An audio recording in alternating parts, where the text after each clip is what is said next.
नमस्ते, सदावत्सली मातृभूमि, जय हिंद। दोस्तों शुरू करते हैं आज के डिफेंस समाचारों को। चलिए बढ़ते बड़े डिफेंस अपडेट की तरफ। दोस्तों आखिरकार भारतीय नौसेना के लिए एक बड़े अधिग्रहण को मंजूरी दे दी गई है, जिसके बाद अब भारतीय नौसेना की जो सर्विलांस क्षमता है वो और बढ़ जाएगी। बता दें कि भारत सरकार ने 10 शिप बॉर्न ड्रोन की तत्काल खरीद को हरी झंडी दे दी है। सरकारी सूत्रों की तरफ से कहा गया है कि ये जो मंजूरी दी गई है उसमें लगभग 1300 करोड़ रुपए की नौसेना ship borne unmanned aerial system का अधिग्रहण का रास्ता अब साफ हो गया, जिसे कि बाय ग्लोबल कैटेगरी के तहत ओपन बिड के माध्यम से हासिल किया जाएगा। और ये ड्रोन जल्द ही भारतीय नौसेना की महत्वपूर्ण निगरानी और टोही मिशनों में सहायता करेंगे। बढ़ते नेक्स्ट अपडेट की तरफ। दोस्तों लार्सन एंड टुब्रो ने अपना एक नया अनमैन्ड सरफेस वेसल बनाया है, जिसका नाम वेगा रखा गया है। और ये जो वेगा अनमैन्ड सरफेस वेसल है वो अपनी यूनिक ऑपरेशनल फ्लेक्सिबिलिटी और फंक्शनिंग के लिए जाने जाते हैं। कहा जा रहा है कि ये फुली ऑटोनॉमस, सेमी ऑटोनॉमस और रिमोट कंट्रोल मोड्स में काम कर सकता है। साथ ही नहीं दोस्तों, इस सिस्टम को मौजूदा जहाजों के साथ भी इंटरफेस किया जा सकता है, जिससे कि उन्हें भी प्रभावी ढंग से अनमैन्ड प्लेटफॉर्म में बदला जा सकता है। ये जो यूएसवी हैं इनका इस्तेमाल खुफिया निगरानी और टोही यानी कि ISR मिशंस में किया जाएगा। इसके अलावा mine counter measures, force protection और कोस्टल सिक्योरिटी एप्लीकेशन में भी इनका इस्तेमाल होगा। आपको बता दें कि इसे ह्यूमन कंट्रोल और ऑटोनॉमस दोनों तरीके से ऑपरेट किया जा सकता है और ये अलग अलग डिग्री के साथ काम करते हैं, जो कि अलग अलग समुद्री अभियानों में इस USV वेगा को बेहद खास बनाते हैं। ये जो USV है वो समुद्र तट की निगरानी करने, अवैध गतिविधियों को रोकने और समग्र समुद्री डोमेन अवेयरनेस बढ़ाने के लिए काम करेंगे। LNT का वेगा USV भारत की स्वदेशी रक्षा क्षमताओं में एक महत्वपूर्ण प्रगति का प्रतीक भी है। चलिए बढ़ते नेक्स्ट अपडेट की तरफ। दोस्तों DRDO अब एक advance humanoid upper body robotics पर काम कर रहा है, जिसमें कि नेक्स्ट जनरेशन की रोबोटिक क्षमताएं होंगी। और DRDO ने humanoid upper body robotic system के निर्माण, इंटीग्रेशन, परीक्षण और आपूर्ति के लिए टेंडर भी जारी किया है। और ये जो टेंडर अनाउंसमेंट है उससे पता चलता है कि DRDO भारतीय सेना के लिए रोबोटिक सैनिकों के निर्माण पर सक्रिय रूप से काम कर रहा है और इन ह्यूमनॉइड अपर बॉडी सिस्टम को संभावित रूप से मौजूदा प्लेटफॉर्म पर इंटीग्रेट भी किया जा सकता है या फिर पूरी तरीके से इसे ऑटोनॉमस कॉम्बैट रोबोट्स में तैयार किया जा सकता है। हालांकि इन ह्यूमनॉइड अपर बॉडी रोबोटों का जो मेन उद्देश्य क्या है इसके बारे में जानकारी नहीं आई है, लेकिन इनका इस्तेमाल डिफेंस एंड सिक्योरिटी पर्पस में किया जा सकता है, यानी कि इन्हें ऐसे वातावरण में डिप्लॉय किया जा सकता है जो कि काफ़ी खतरनाक एनवायरनमेंट होता है। इसके अलावा इन्हें बॉम्ब डिस्पोजेबल और कॉम्बैट सिचुएशन में एक सैनिक के रूप में उतारा जा सकता है। और यही नहीं दोस्तों, इनका इस्तेमाल डिजास्टर रिलीफ में भी किया जा सकता है, यानी कि ये कठिन इलाकों में नेविगेट कर सकते हैं और प्राकृतिक आपदाओं के बाद खोज और बचाव का काम भी कर सकते हैं।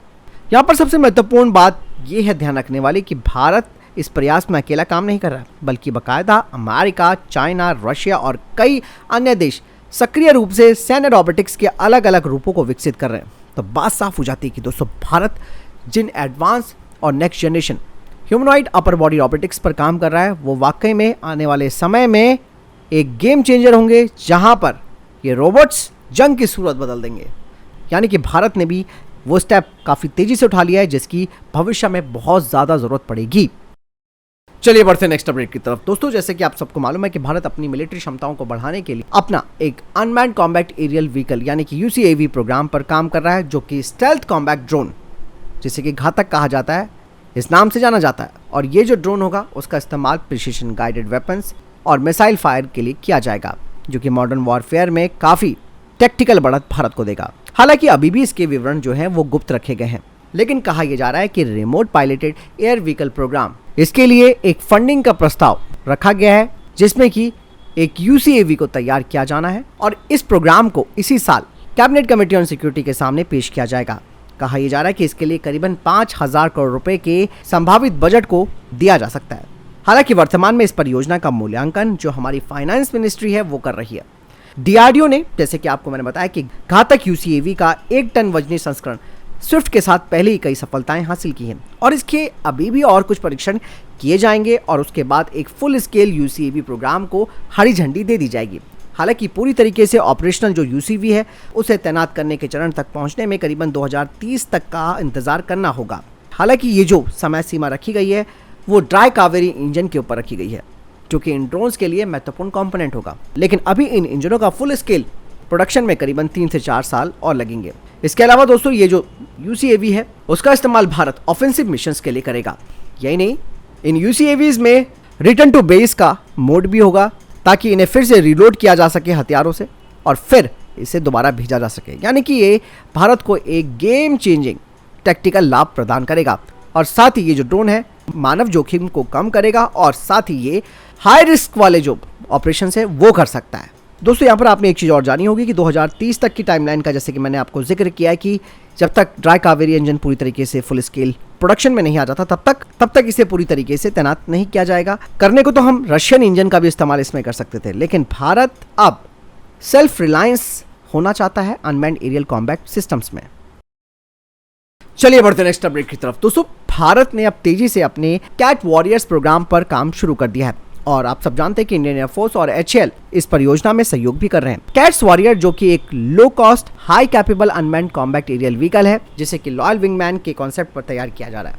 ये 1.6 टन का लो ऑब्जर्वेबिलिटी यानी कि स्टेल्थ क्षमता और ऑटोनॉमस फ्लाइट के साथ आएगा और ये 36 से 40 हजार फीट की अधिकतम ऊंचाई तक जा सकता है।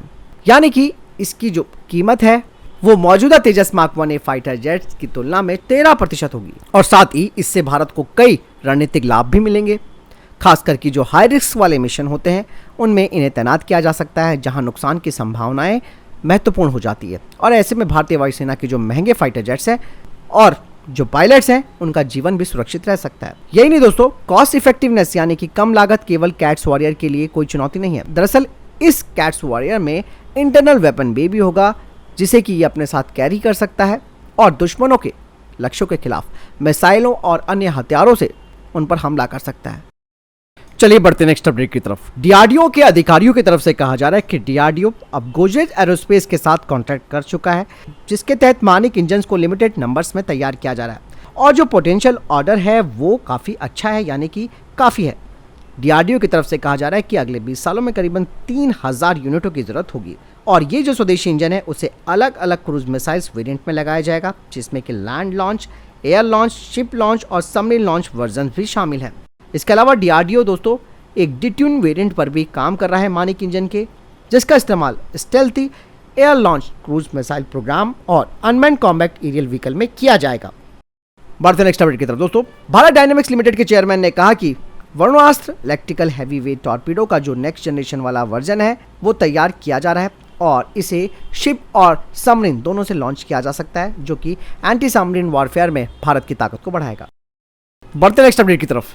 दोस्तों भारतीय सेना ने पुंछ में हुए हमले के बाद 2 आतंकियों के स्केच जारी किए हैं और इनका पता बताने वाले को 20 लाख रुपए देने की घोषणा की है। इसके अलावा जिन लोगों को हिरासत में लिया गया है उनसे पूछताछ भी की जा रही है और आप भी दोस्तों इनकी तस्वीर देखिए और जहां भी अगर आपको कोई इस तरीके के संदिग्ध दिखते हैं इनकी सूचना अपने नियरेस्ट पुलिस स्टेशन में जरूर दीजिए क्योंकि ये भागकर दोस्तों कहीं ना कहीं तो छिपे होंगे। बढ़ते नेक्स्ट अपडेट की तरफ। दोस्तों जो हाल ही में हमला हुआ है पुंछ में, वहां पर एक बात और सामने आई है कि ये जो आतंकी है वो स्टील बुलेट का इस्तेमाल कर रहे हैं क्योंकि दोस्तों स्टील बुलेट्स जो होती हैं वो काफी खतरनाक होती हैं और मैं आपको पहले ही बता चुका हूं कि आतंकी काफी पहले से इनका इस्तेमाल करने लगे हैं। भारतीय सेना इस बात को भी अच्छी तरीके से जानती है और इस हमले में भी जिन गोलियों का इस्तेमाल किया गया वो स्टील की थी। हालांकि आमतौर पर गोलियां पीतल की होती है लेकिन स्टील की गोलियां क्यों इस्तेमाल हो रही हैं ये सबसे महत्वपूर्ण बात हो जाती है। हाल ही में इन्वेस्टिगेशन के बाद पता चला है कि आतंकियों ने अमेरिकी निर्मित M4 राइफलें और AK-47 जो राइफलें हैं उनके जरिए काफिले पर हमला बोला था और ये पहली बार नहीं है कि जब इस तरीके के आतंकियों ने स्टील की गोलियों का इस्तेमाल किया। पिछले कुछ हमलों का अगर आप डेटा उठाकर देखें तो वहां पर भी स्टील की गोलियों का इस्तेमाल किया गया। स्टील की गोलियों की खास बात ये होती है कि दोस्तों ये बंकर से लेकर बुलेट प्रूफ वाहनों को भी भेदने में सक्षम होती है। अब ये स्टील की गोलियां इन आतंकियों तक पहुंच कैसे रही है? इसका कनेक्शन चाइना के साथ है। चाइना इनका निर्माण कर रहा है, पाकिस्तान के जरिए इन आतंकियों तक ये पहुंच रही है। हालांकि चाइना इन गोलियों को पाकिस्तानी सेना को सप्लाई करता है और आपको सबको मालूम है कि पाकिस्तानी सेना फिर आगे क्या करती है। और एक चीज और यहाँ पर है कि पीतल की गोलियों की तुलना में दोस्तों स्टील की गोलियां सस्ती भी होती हैं लेकिन ये ज्यादा घातक होती है। हालांकि मैं कोशिश करूंगा जो हमारी स्वदेशी कंपनियां हैं जो कि बुलेट प्रूफ जैकेट्स बना रही हैं, इसके अलावा हेलमेट्स बना रही हैं, उनसे मैं बातचीत करूंगा आने वाले सेशन में कि स्टील बुलेट्स के खिलाफ आपकी क्या रणनीति है, किस तरीके का प्रोटेक्शन आप हमारी सेना को दे सकते हैं, क्या आपके पास स्टील बुलेट को रोकने के कोई काउंटर मेजर्स हैं जो हमारी सेना के लिए फायदेमंद हो सकते हैं। तो ये आने वाले सेशन में जल्दी एक इंटरव्यू होगा, मैं आपको बताऊंगा कि क्या हम तैयारी कर रहे हैं। तो फिलहाल ये थे अभी तक के टॉप डिफेंस अपडेट्स। वीडियो के सामने कोई प्रश्न जवाब है आपको कोई सवाल कमेंट सेक्शन में लिखकर जरूर पूछ सकते हैं। मिलता हूं नए वीडियो के साथ, चैनल जरूर सब्सक्राइब कीजिएगा। जय हिंद, वंदे मातरम।